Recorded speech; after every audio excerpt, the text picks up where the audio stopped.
what's up guys? This is Rise and welcome to another video. We just hit number 13 on the global leaderboard, running this team of Swampert, Lickitung, and Mandibuzz. It's our season high on the global leaderboard. We also crossed 3,300 ELO, which is pretty cool. And this team, I didn't think of it myself. I actually queued up against Zardy, who is a terrific Brazilian battler. Was like 5th place in Worlds the first season of Play Pokemon, and also is a 2-time regional champion. So just an incredible battler. And he was running Swampert, Lickitung, Mandibuzz, and after the game I was like, you know, that seems like a strong line, so I'm gonna try it myself. And then I started having some similar success with it, where Swampert is kind of your steel counter, of course. Lickitung is gonna lure out the potential steel types, and then Mandibuzz is a solid closer and back. Also covers that grass weakness of Swampert. So a pretty straightforward team, pretty strong team. And without further ado, let's get into the battles. These battles are pretty fresh in my mind since I'm recording this not too long after I streamed them live. So game number 1 here, we queue up against this Medicham. We're playing Sherlock Holmes apparently. And we're going to respect the Psychic. We do correctly shield it, which is great. He makes a terrific catch onto his Pelipper. So he is showing up and showing out against us, trying to embarrass me in front of my stream audience.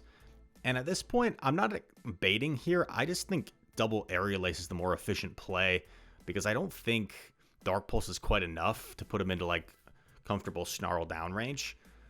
So we take the Hurricane on the chin. I'm going to throw an Aerial Ace here, nothing fancy. Actually, we do get a little fancy because we undercharge and we get 1 extra Snarl. So a nice little undercharge there. Back comes the Medicham. And we're going to be able to chip here with an Aerial Ace. And once the Pelipper had already been revealed, I'm thinking, okay, it's unlikely he has a better answer to Swampert than Pelipper. So I'm just going to hard swap, throw the Hydro Cannon. Medicham punching away. I'm thinking I live in Ice Punch. He's got a Psychic here to take me out. And he goes for the Ice Punch. We live and we get to the Hydro. That's huge. Now he's forced with the decision. Does he shield? Does he let it go? He lets it go. It's Alolan Sandslash in the back. And I'm like, okay. If this was Powder Snow, this would be pretty devastating for our backline. But luckily for us, it's Shadow Claw. I come in with Mandibuzz. He's forced to throw Ice Punch immediately to avoid me getting off the Dark Pulse. And at this point, I'm just going to let this go, because Lickitung, I know, should beat Shadow Alolan Sandslash in the 1-shield scenario. And this is basically the 1-shield scenario, except Sandslash has taken about 3 Snarls and 1 Mud Shot worth of damage. So it should be pretty smooth sailing here, as long as we don't have any big screw-ups of some sort. I don't even know how we could screw this up. But now I'm just thinking, okay, there's no point in me throwing Body Slam since he still has a shield unless I get to 2. And I'm like, yeah, I'm going to get to 2 here before I lick down. So I might as well go for these Body Slams. I should get to them. And Lickitung going to take out the Sandslash there. So yeah, it's been fun in this high elo range. Just tons of great opponents, tons of great battles. And this team, fairly neutral. Like, a lot of these Pokemon have play against a lot of different things. Here we queue up against a Water Gun Lanturn. A little bit less comfortable for Swampert, just because the Water Gun damage is a little bit more oppressive than the Spark damage would be. I go for the Hydro Cannon bait here. Opponent calls the bait. Very nice call by them. At this point, I don't want to take the risk of him calling it again, so I'm going to make the safer play, just guarantee the knockout or the shield. We get the knockout. In comes Charizard, and down a shield. This is kind of scary. So there's no way I can afford to let Charizard wing attack me down here, so I'm going to have to hard swap my Lickitung. And we're just trying to keep track of where Charizard is in terms of its energy. I know this is probably Blast Burn, but I don't feel like I want to use my last shield just yet, so we're going to let it go. Body Slam. We're getting off here. And this is going to grab the final shield. Keeping track of Zard's energy. And I know he was at double claw here, so there's no really I don't quite have the body slam, so there's really no reason for me to shield. So we have Mandibuzz up a shield against the back line. He throws after one. I had to think for a sec. I'm like, does he have it? I'm like, yeah, he has it. So I do respect it. It's a good shield. In comes Frostlass. And this is where you're going to see kind of the beast that Mandibuzz is. Because in theory, right, Ice type against a Flyer. Avalanche connects, does a ton of damage, but it's also Dark against Ghost. I go for the Dark Pulse here. I wasn't confident I could swap Swampert and, like, live the Powder Snows to get to a Hydro. So I'm forced to go for the Aerial Ace here. This is going to knock out. And then I'm 2 away from the next Aerial Ace. So just with some nice energy management there, we're able to flip it and take out the Charizard. If I had not done that one Snarl before throwing the Aerial Ace against Frostlass, I don't think we would have had enough energy to outpace the Charizard. Here we play Inner Bloom, terrific battler from Australia. Tough lead. Swamp into Trev. We swap Licky. In comes Diggersby. So this is a tough situation. Diggersby, pretty solid check to Lickitung since it's going to heavily resist the lick damage. Power Up does a little bit less than half. So if we're lucky enough to not get any debuffs, we can get a shield advantage here. Scorching Sands connects, no debuff. Another one's coming through. We're crossing our fingers, hoping for no debuff. Go for another Power Whip here. Now watch me whip. Now watch me nay. We get the shield. And Diggersby's building up a lot of energy. Really no point in me shielding. I'm not going to flip this matchup. Fire Punch knocks us out. Going to come in with Swamp. And he's going to Scorching Sands us. Now here, if I was a little bit more on point with my energy counts, maybe I throw kind of early there. I probably could have overfarmed more, which would have put us in a better spot. We're expecting the Trev, so we're just immediately swapping out. In comes a Powder Snow Sandslash, so we get kind of like fully RPS'd. But I am up a shield, so I'm not going to give up yet. I probably should have thrown earlier, because now I'm going to go slightly over 100 energy, which isn't ideal. It's only 4 energy over 100, so not the end of the world. Dark Pulse gets shielded. I did consider baiting, because that seems like the move to shield right there, where I'm least likely to bait. But it also seems kind of risky to bait, because if he calls that bait, I think the game's just over. Gonna use our second and final shield. The reason I didn't throw Dark Pulse there immediately was because I didn't think it would KO. So I think I would just be giving him a free Powder Snow for no reason, and I also need energy for the Trev anyway. Perhaps should have overfarmed one more Snarl there before throwing Dark Pulse. And then I'm going to go for the Dark Pulse here. Unfortunately, we lose CMP. Is there any way we live this Seed Bomb? Any way we live the Seed Bomb? We don't. And that's going to be game over. So even though on paper, we kind of got fully RPS'd, we still had a couple of win conditions late in the game. If I had... I don't know if I could have overfarmed, but obviously if I was on point with my energy tracking, I would have known. Maybe I could have overfarmed one more Snarl there. Here, if I Aerial Ace right away and then swap Swampert, I may lure him into throwing earlier than he needs to. But that is kind of... I think that's kind of unrealistic, right? Because Inner Bloom, terrific battler. He's probably focused playing here while I'm singing on my stream. And he probably, if he overfarms properly, can double Seed Bomb and still win anyway. And then I think the best win condition, which along the lines of why keeping track of energy is so important, if I catch the Seed Bomb right here instead of losing CMP and throwing Dark Pulse, if I had caught the Seed Bomb, I think that was the most realistic win condition. Because even if he fully undercharges a Seed Bomb against Swampert, I doubt he gets enough farm. To like get to another Seed Bomb against our Mandy, and then Dark Pulse plus a few Snarls probably would have been enough. So well played to Inner Bloom. Terrific battle.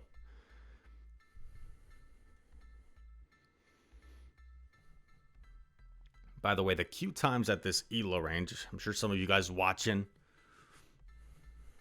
our leaderboarders, and queue times were pretty crazy. Sometimes like 15 minutes waiting for a battle. Terrific lead against Carbink. We don't have an obvious answer to Medicham, so we're not going to make the mistake of like immediately swapping Mandibuzz, right? Because Medicham can flip that matchup.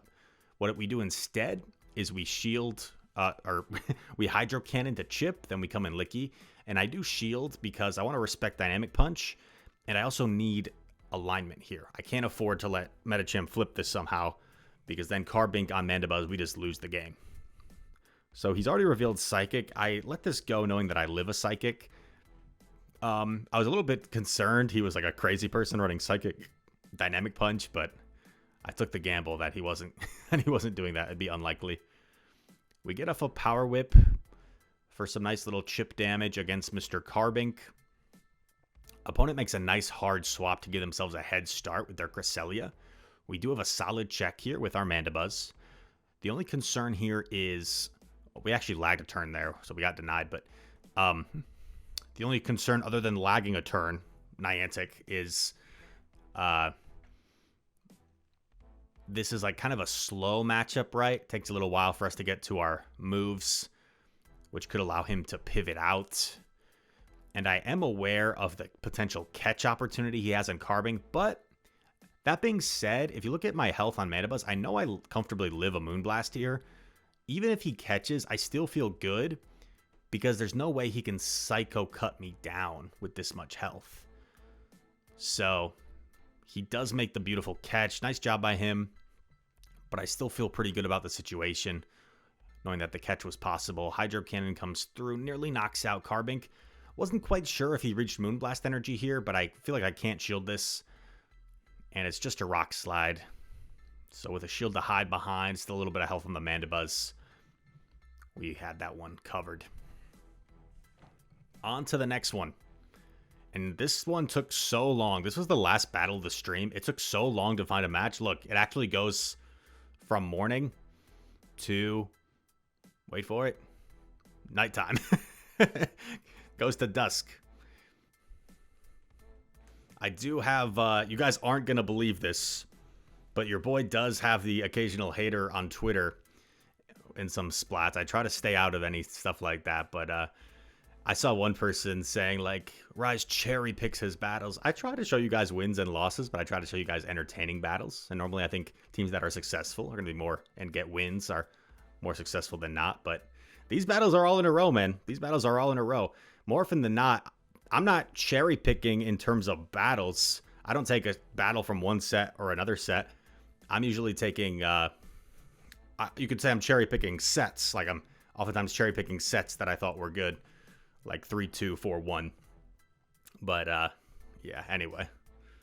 Why can't we all just be friends? Is that too much to ask?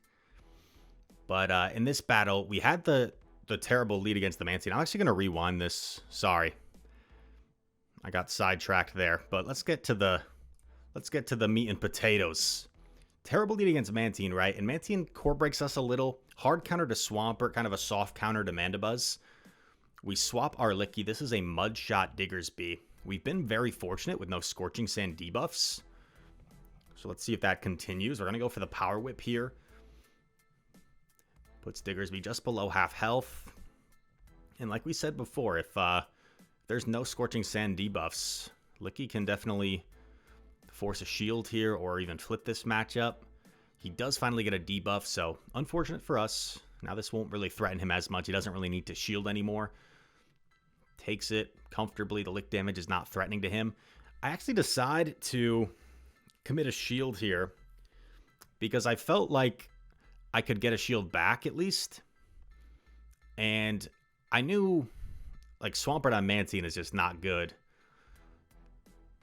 So we're able to get a shield. I'm going to let this go because this sets up like a Mudshot down for me at least, which is something.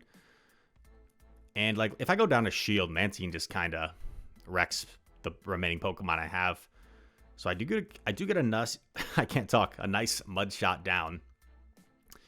We come in Mandibuzz. He throws a move. I know this can be Ice Beam, but I'd rather eat an Ice Beam than shield a potential Bubble Beam. So I take the Ice Beam. In comes Swampert. I'm like, okay, maybe this is still possible. because Swampert doesn't do that great against Mandy. Needs multiple Hydro Cannons.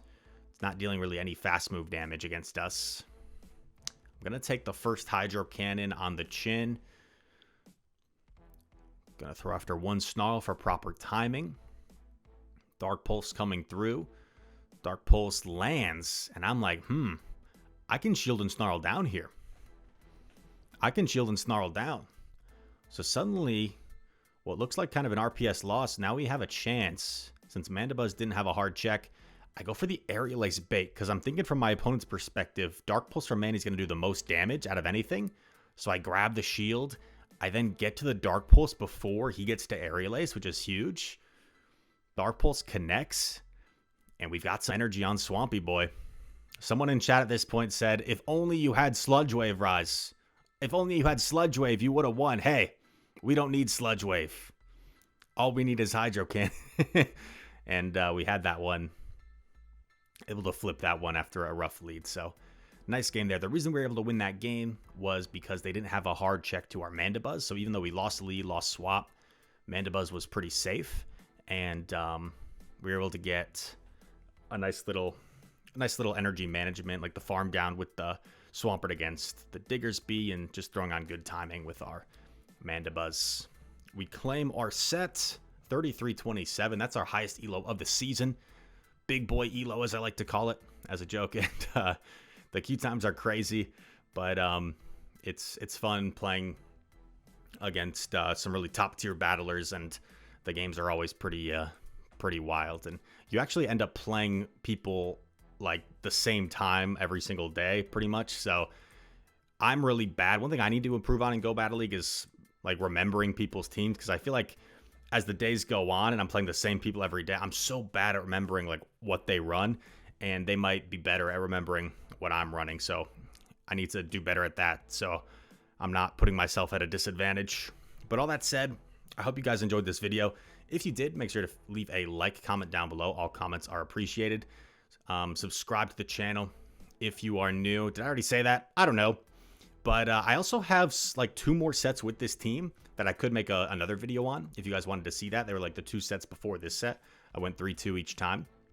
So if you guys want to see more gameplay with this team that got me my highest elo of the season, let me know in the comments. All that said, I appreciate y'all. I love y'all. And I'll see you in the next one. Peace.